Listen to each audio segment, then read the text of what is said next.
नमस्कार, जय हिंद, जय श्री राम दोस्तों। शिवम चौधरी ऑफिशियल में आप सबका स्वागत है। आगे बढ़ने से पहले आप सबसे रिक्वेस्ट है, वीडियो को लाइक कीजिए, चैनल को सब्सक्राइब कीजिए और शेयर करना मत भूलिएगा। दुनिया के जितने भी सफलतम साम्राज्य हुए हैं, उनकी सफलता का एक बड़ा कारण उनकी नौसेना है। उनकी नौसेनाएं अपने समय में अपने प्रतिद्वंदियों से कहीं बेहतर और आधुनिकतम थी। शायद इसीलिए ब्रिटिश हो, स्पेनिश हो, पोर्चुगीज हो, वो उस एक्सपेंशन में कामयाब रहे क्योंकि उनके पास बेहतर नौसेना थी। भारत में भी मराठा हो, चोल हो, वो इसलिए कामयाब हो पाए क्योंकि समुद्र में वो अपने प्रतिद्वंदियों से कहीं बेहतर थे। मराठा उत्तर भारत में इसलिए कामयाब हुए क्योंकि पोर्चुगीज से वो बेहतर थे समुद्र के अंदर। चोल साम्राज्य भी इसलिए उसका विस्तार हुआ south Asia, south east Asia में क्योंकि नौसेना बेहतर थी। और आज के आधुनिकतम समय में भी नौसेना का उतना ही महत्व है। यूएस आज सुपर पावर सिर्फ अपनी एयरफोर्स और अपनी इकोनॉमी के कारण नहीं है, नौसेना का एक बड़ा कारण है। वो जहां चाहे, जैसे चाहे, दुनिया के उस कोने में पहुंच सकता है बड़ी सहजता के साथ और उसी फायर पावर के साथ। चाइना भी इस चीज को समझता है। शायद इसीलिए वो अपनी नेवी का जो एक्सपेंशन जिस रैपिड पेस पे कर रहा है, दुनिया में कोई और देश नहीं कर रहा है, क्योंकि वो उसके महत्व को समझता है। और भारत भी समझता है, इसलिए भारत अपनी नेवी को अब उतना ही मजबूत कर रहा है। और इसकी गवाही अब भारत नहीं दे रहा, वो एडवर्सरी, वो प्रतिद्वंदी दे रहे हैं जिनके लिए भारत ये तैयारी कर रहा है। भारत ने अब ये साफ नीति कर ली है कि अगर भारत की संप्रभुता के ऊपर हमला होगा, भारत मुंहतोड़ जवाब देगा, उसी भाषा में जवाब देगा। पाकिस्तान में हमने सर्जिकल स्ट्राइक की, बालाकोट किया, ऑपरेशन सिंदूर किया, तो अपनी एयरफोर्स हो, मिलिट्री की फोर्स हो, उसकी जो माइट है, उसकी जो पावर है, उसको हमने सिद्ध किया है, प्रूव किया है। अब सिर्फ एक बचता है, भारतीय नौसेना। शायद प्रधानमंत्री नरेंद्र मोदी ने इसलिए कहा था कि इस बार नौसेना को हम कोई शिकायत का मौका नहीं देंगे, और इसीलिए दिवाली में आईएनएस विक्रांत के ऊपर उन्होंने दिवाली मनाई। अब भारत ने जो एडवर्सरीज इकट्ठा होकर पाकिस्तान पहुंचे थे ऑप सिंदूर के समय, टर्की, चाइना, अजरबैजान, पाकिस्तान खुद था और अमेरिका पीछे से था। तो जो जो लोग वहां पर पहुंचे थे, जो देश वहां पर भारत के दरवाजे पर पहुंचे थे, अब भारत अपनी नेवी को लेकर उन देशों के दरवाजे पर पहुंच गया कि ठीक है साहब, तुम्हारा समय था, तुम आए, हमने वहां पर भी मुंह तोड़ जवाब दिया और यहां पर भी देंगे। यूरेशियन टाइम्स में एक बहुत अच्छा और बेहतर आर्टिकल छपा है कि किस तरीके से जो भारतीय नेवी है उन देशों का जो रीजनल पीस है उसे डिस्टर्ब कर रही है वहां पहुंचकर। अब तक भारत की जो नेवी है उसे इंडियन ओशन की नेवी माना जाता था, कि जो रेड सी है, आपको सऊदी अरब से नीचे का जो समुद्र दिख रहा है वहां से लेके और मलक्का स्ट्रेट तक, कि यही भारत की परिधि है। भारत यहीं का नेट सिक्योरिटी प्रोवाइडर है कि मालदीव्स में कुछ हुआ, मॉरिशस में कुछ हुआ, हिंद महासागर में कुछ हुआ, तो भारत यहीं तक रहेगा। लेकिन भारत अब इससे कहीं ज्यादा एक्सपेंड हो रहा है। अब वो मेडिटेरेनियन सी में भी पहुंच रहा है, अब वो साउथ चाइना सी में भी पहुंच रहा है, अब वो इंडो पैसिफिक में भी जा रहा है। तो उससे वो परेशान होने लगे। तो कौन कौन से देश परेशान हैं और कैसे भारतीय नेवी उन्हें परेशान कर रही है, इस पर बात करते हैं। सबसे पहले टर्की। टर्की वो देश था जिसने ड्रोन सप्लाई किए पाकिस्तान को। ठीक है साहब, भारत के ऊपर दागो, 500 1000 शिप भर भर के वहां ड्रोन पहुंच रहे थे। भारत ने कहा ठीक है, अब हमारी बारी। भारत पहुंचा वहां पर अपनी शिप्स को लेकर। ये मेडिटेरेनियन सी जो टर्की के दक्षिण में पड़ता है, टर्की ये मानता है ये मेरा एरिया है, यहां मेरा वर्चस्व चलेगा। जैसे हिंद महासागर भारत के लिए है, उसके लिए भी वही है। अब वहां पर एक्सेस कैसे हो, तो भारत ने कहा कि भैया जो तेरे दुश्मन हैं वो मेरे दोस्त हैं, और उनको अपने साथ मिलाना शुरू कर दिया। ग्रीस, साइप्रस, आर्मेनिया, धीरे धीरे उन्हें अपने साथ लेना शुरू किया, कॉन्फिडेंस में लिया, उनके साथ पार्टनरशिप डेवलप शुरू कर दी। सबसे पहले ग्रीस, जब ऑप सिंदूर होता है तो ग्रीस भारत से रिक्वेस्ट करता है कि साहब आपने ऑप सिंदूर किया, जून की घटना है, मई में ऑप सिंदूर होता है, जून में भारत को रिक्वेस्ट भेजी जाती है कि आपने जो कुछ भी किया उसके अंदर, जो ऑपरेशनल टैक्टिक्स थी, जो आपका सिमुलेशन का डेटा है, किस तरीके से आपका एक तरीके से उन दोनों जो अपना एडवर्स पाकिस्तान है किस तरीके से सामना हुआ, किस तरीके से आपने डॉज किया, S-400 को कैसे मूव किया, सब कुछ वो डेटा हमसे शेयर कीजिए, ताकि उसके लिए हम भी प्रिपेयरनेस तैयार कर सके, ताकि कभी टर्की के साथ कुछ हो तो हम उसका इस्तेमाल कर सकें। और ग्रीस यूरोप का पहला ऐसा देश था जिसने ऑफिशियली ये कहा था कि पाकिस्तान और जो पहलगाम की घटना हुई थी उसका कंडेम अगर किसी ने किया था यूरोप में से तो ग्रीस ने किया था। उसी ग्रीस के साथ भारत ज्वाइंट नेवल एक्सरसाइज करता है जहां पर एंटी सबमरीन वॉरफेयर की तैयारी की जाती है। मान लीजिए कोई टर्किश सबमरीन आ जाती है, चाइनीज सबमरीन आ जाती है, तो उससे कैसे टैकल किया जा सकता है। नाइट टाइम में किस तरीके से बैटलफील्ड पे पेट्रोलिंग की जा सकती है, बैटलफील्ड में किस तरीके से उतरा जा सकता है, उसकी ट्रेनिंग की जाती है।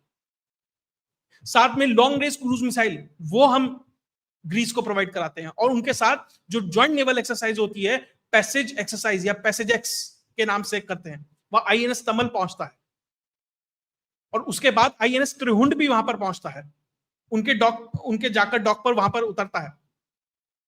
उसके बाद आपको ध्यान होगा कि फिर वो आईएनएस त्रिहुंड निकलता है और टर्किश शिप दिख जाती हैं, उनके साथ आमना सामना होता है, वो कहानी भी आपने सुनी होगी।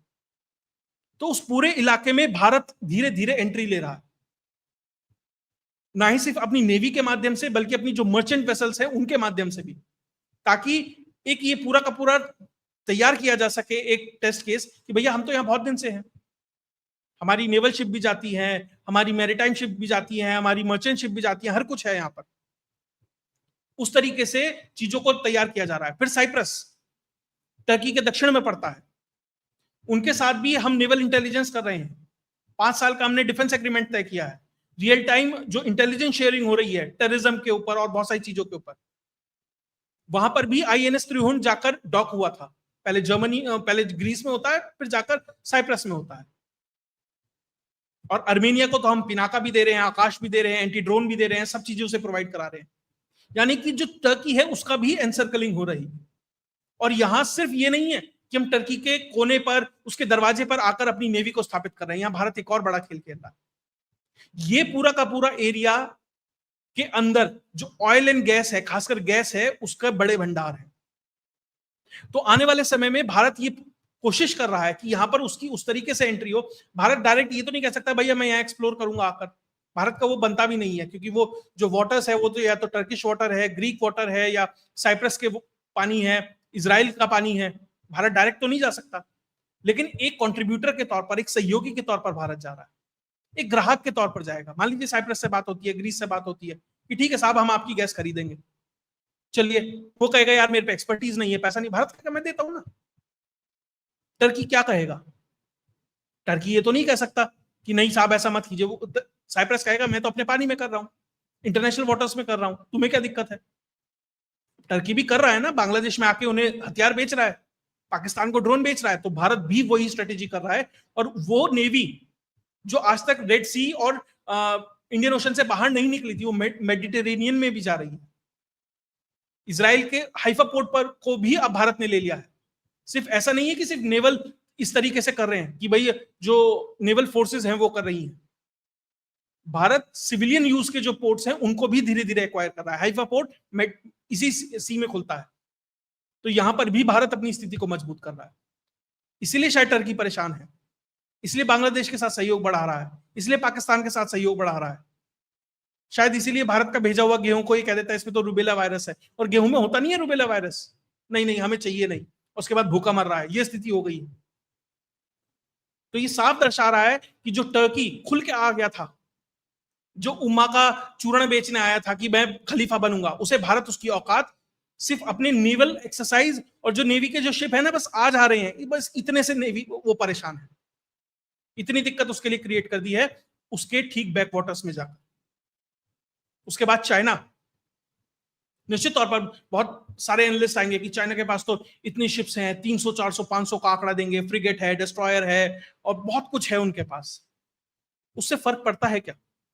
आज के समय में भारत की एयरफोर्स को चाइनीज एयरफोर्स से बेहतर माना जाता है, बनस्पत इसके कि उसके पास ज्यादा क्वांटिटी है।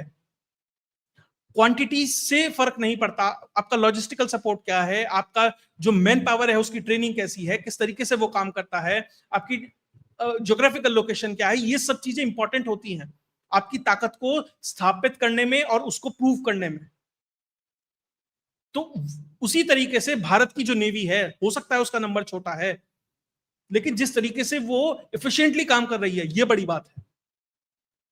अभी भारत की जो शिवालिक फ्रेट है, माफ कीजिएगा सह्याद्री, आईएनएस सह्याद्री, वो साउथ कोरिया जाती है। वहां पर भी पहली बार ज्वाइंट नेवल एक्सरसाइज हो रही है साउथ कोरिया के साथ। कहां हो रही है? जो साउथ चाइना सी और वो वाला रीजन है, जो बिल्कुल चाइना की, जो चाइना का बैक वाटर्स है, भारत वहां पहुंच रहा है। साउथ कोरिया ने कहा आइए हमारे पानी में कीजिए ड्रिल एक्सरसाइज। यानी भारत अब वहां तक भी अपने आप को एक्सपेंड कर रहा है। ईस्ट हो वेस्ट हो, अब सीमाएं नहीं रही हैं, अब सारा पानी हमारा पानी। भारत वहां पर पहुंचता है, ऑपरेशनल डिप्लॉयमेंट कर रहा है और एक्सरसाइजेस हो रही है। और चाइना परेशान है, क्यों आ गए यहां पर? रीजनल स्टेबिलिटी को आप डिस्टर्ब कर रहे हैं। अभी राजनाथ सिंह जी कैनबरा पहुंचते हैं ऑस्ट्रेलिया इसी अक्टूबर के अंदर।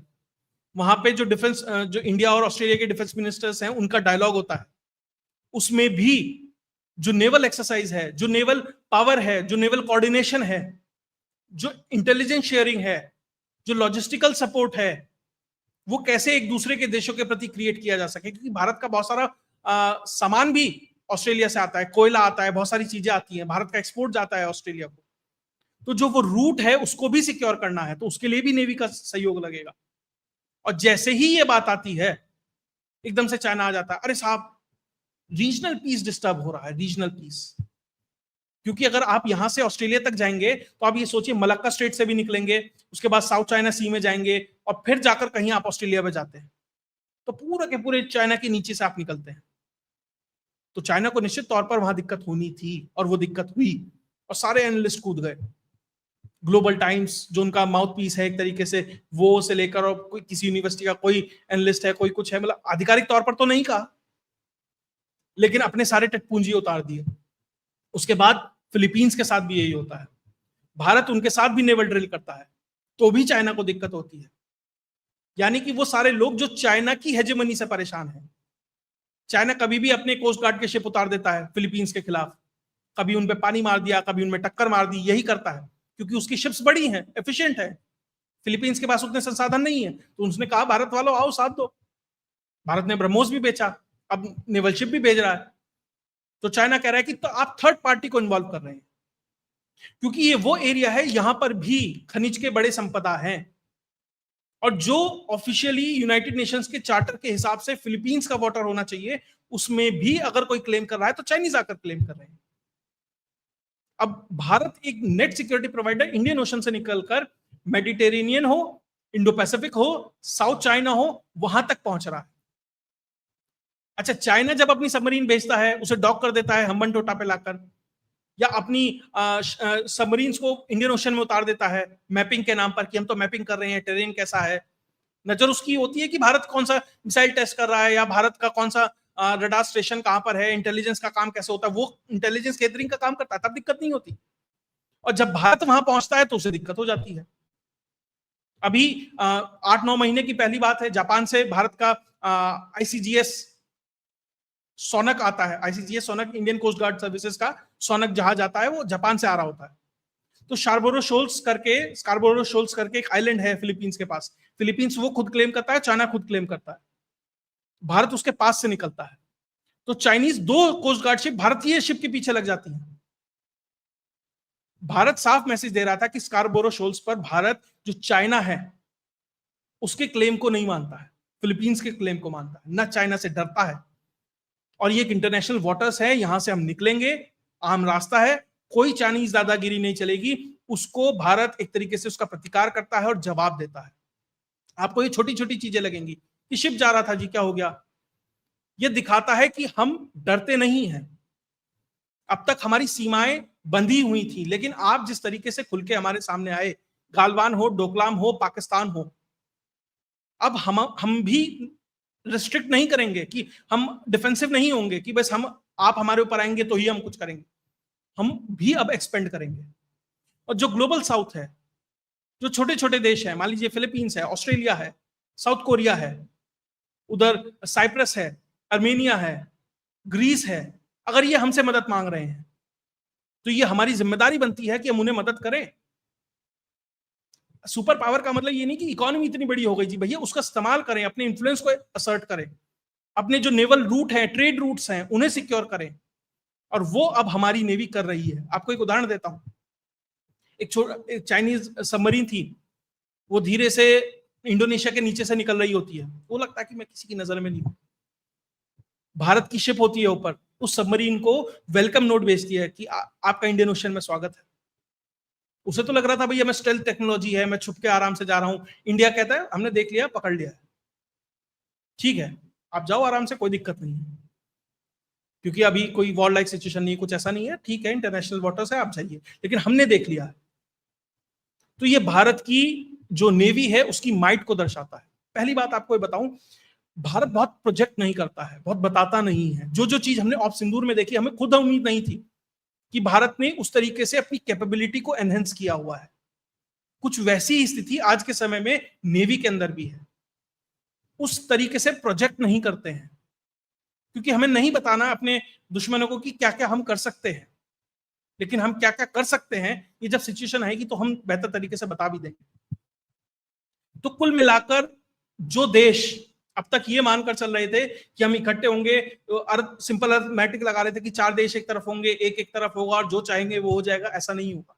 ना जमीन पे होगा, ना हवा में होगा, ना समुद्र में होगा।